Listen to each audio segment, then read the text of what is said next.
Welcome friends. आज हम आइल्स academic writing task 1 के बारे में सीखेंगे। आज का task Cambridge book 3 writing test 1 से लिया गया है। जैसे कि आप जानते हैं कि राइटिंग टास्क 1 की जो वर्ड लिमिट है वो 150 वर्ड्स होती है। तो इस टास्क में जो हमारी चीज़ चार्ट हमारे सामने है, उसमें दो तरह के चार्ट हैं, बार ग्राफ है और एक लाइन ग्राफ है। तो जो गिवन स्टेटमेंट है वो कुछ इस तरह से है कि the charts below show the number of Japanese tourist travelling abroad between 1985 and 1995 and Australia's share of the Japanese tourist market. तो जो लेफ़्ट साइड पे ग्राफ है, जो बार चार्ट है, ये बार ग्राफ जापानीज़ टूरिस्ट जो कि अपने मुल्क से बाहर जा रहे हैं उनको रिप्रेजेंट कर रहा है। और यहाँ पे हम देख सकते हैं कि जो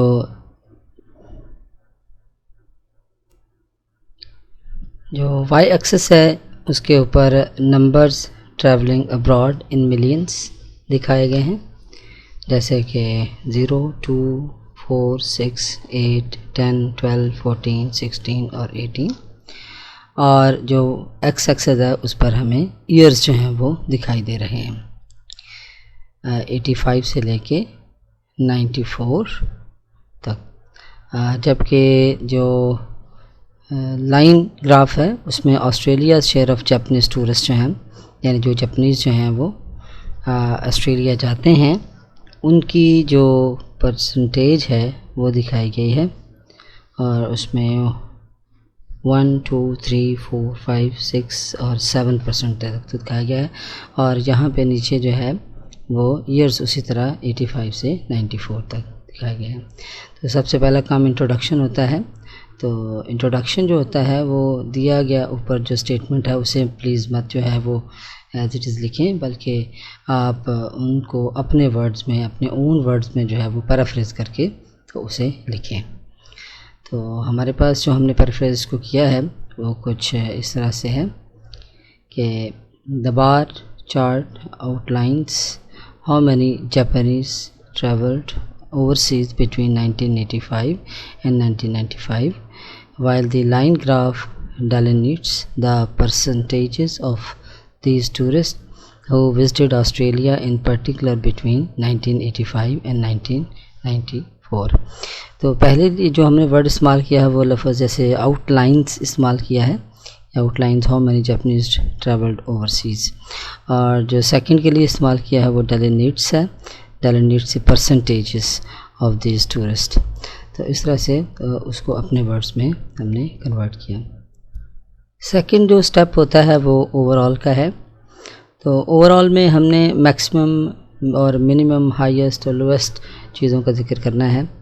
तो देखते हैं कि overall the number of Japanese who made overseas travels sold and this is also true for the Australia's visiting travellers from Japan. तो यहाँ फिर अगेन जो है वो दोनों चार्ट्स का जो ओवरऑल है वो इकट्ठे दिया गया है। तो वर्ड इस्तेमाल जिसमें किया गया है वो सोर्ड है। सोर के माने ऊपर जाना के हैं। तो अगर हम देखें Japanese tourist travelling abroad left side पर, तो जो बार्स हैं वो ईयर बाय ईयर जो हैं वो ऊपर की तरफ जाते जो है वो दिखाई देते हैं। और अगर हम लाइन चार्ट की तरफ आते हैं तो वहाँ पे भी जो शेयर है ऑस्ट्रेलिया शेयर जापानीज़ टूरिस्ट का है, उसमें भी हमें लाइन जो है वो ऊपर की तरफ जो है वो जाती हुई नज़र आती है। तो वहाँ पे वर्ड जैसे सोर्ड लिखा गया है तो आगे लिख दिया गया है कि this is also true. True का मतलब है कि जैसे वो बढ़ रही है इसी तरह ये भी जो है वो बढ़ रही है। अब जो नेक्स्ट स्टेप होता है उसमें ये है कि अगर दो ग्राफ दे दिए गए हैं तो दोनों ग्राफ्स की जो स्पेसिफिक डिस्क्रिप्शंस हैं वो अलग अलग लिखी जाएंगी।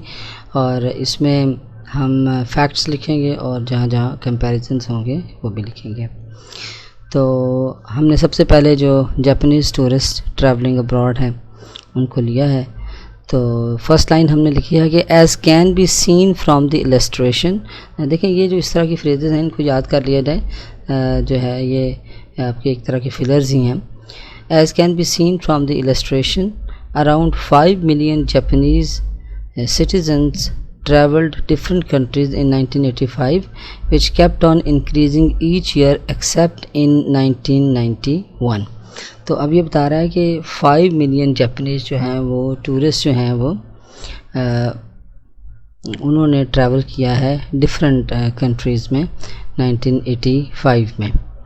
तो यहाँ पे चूँकि जो बार है वो अगर हम 85 वाली बार को देखें जो कि सबसे पहली वाली बार है तो वो 4 और 6 के बिल्कुल मिड में है। तो ऑलमोस्ट 5 मिलियन से इसने जो है वो स्टार्ट लिया है। तो आप आगे अगले सालों में 86 87 में ये बढ़ती जा रही है, kept on increasing each year. तो अब ये आखिर तक 95 तक बढ़ती गई है एक्सेप्ट इन 1991। यानी 1991 में आप देखें तो वो वाला जो बार है वो हमें पीछे आने वाले बार जैसे इंक्रीज़ कर रहे थे उसमें वो इंक्रीज़ नहीं कर रहा बल्कि वहाँ वो डिक्रीज़ कर रहा है। अब जो नेक्स्ट लाइन है वो लिखी गई है, from approximately 7 million tourist in 1987 it went as high as 12 million in just 6 years.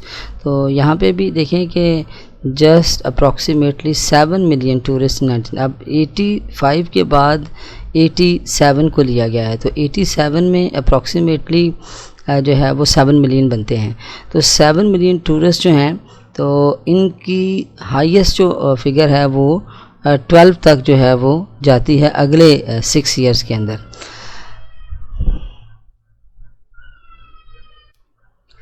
जो थर्ड सेंटेंस इसके बारे में है वो है, finally in 1995 around 12 million Japanese toured foreign countries which was 3 times higher than that of a decade earlier.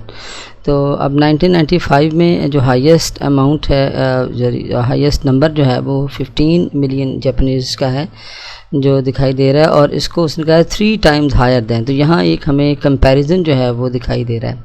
तो मैं rewind करवा दूँ आपको कि हमने जो है वो ज़रूरी नहीं कि हर साल को लिखना है, जो मेन फीचर्स होते हैं उनको लिखना है। दो बड़ी बातें ज़हन में होनी चाहिए कि फैक्ट्स हमने लिखने हैं मैयर्ड करके और जो कंपैरिजन्स हैं वो हमने लिखने हैं। तो लास्ट जो सेंटेंस यहाँ पे नज़र आ रहा है वो एक तरह का कंपैरिजन है जिसके अंदर उसको 3 times हायर जो है उसने कहा है, क्योंकि अगर स्टार्टिंग पॉइंट 85 को ले लिया जाए तो वो 5 मिलियन उसने कहा था और जो एंडिंग पॉइंट है वो जाकर 1995 में वो जो है वो 15 मिलियन है। तो उस हिसाब से वो 3 times हायर बनता है। तो जो 85 से लेकर 95 है ये 10 साल बनते हैं जिसको उसने डेकेड जो है वो कहा है। जो सेकंड लाइन ग्राफ है इसकी जो फर्स्ट लाइन हमने लिखी है, the line graph shows that 2% Japanese tourist reach Australia in 1985 and with a steady increase this figure went as high as रफली 5% इन 1988। तो स्टार्टिंग पॉइंट इसका 85 में 2% है। जो शेयर है ऑस्ट्रेलिया के अंदर जापानीज टूरिस्ट का वो 2% है।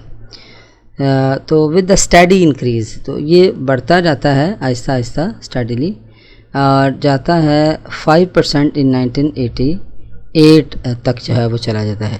तो लाइन के अंदर जो है वो ज़रूरी नहीं है कि आप हर एक साल के बारे में बताएं। हाँ, आपने उसके जो ट्रेंड्स हैं वो जैसे कि आप देखें 85 से लेके 88 तक जो है वो एक ट्रेंड बनता है, इंक्रीज़ है।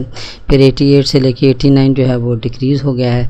फिर 89 से लेके आगे 1993 तक जो है ये फिर इंक्रीज़ है। तो इस तरह से जो मेजर ट्रेंड्स होते हैं उन मेजर ट्रेंड्स को ही डिस्क्राइब किया जाता है।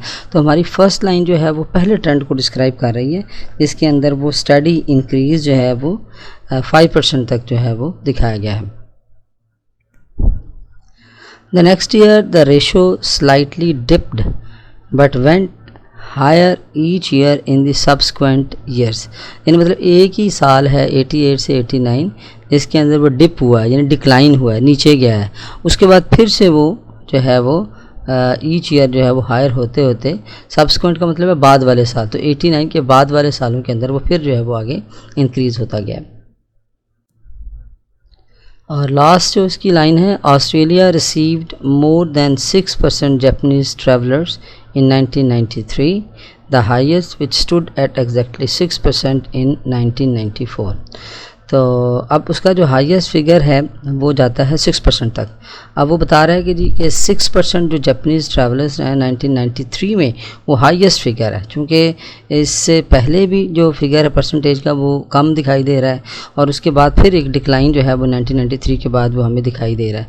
तो इसका मतलब है कि वो हाईएस्ट जो इसका है वो 6% है 1994 में। तो वो 1994 को भी 1993 की कैटेगरी में ले रहा है, क्योंकि उस कैटेगरी के अंदर जो है वो उसे एक ही जो है वो अमाउंट जो 6% नज़र आ रही है वो जो है वो हाईएस्ट जो है वो दिखाई दे रही है। तो अगर आपको ये मेरी वीडियो पसंद आई है तो सब्सक्राइब ज़रूर कीजिएगा।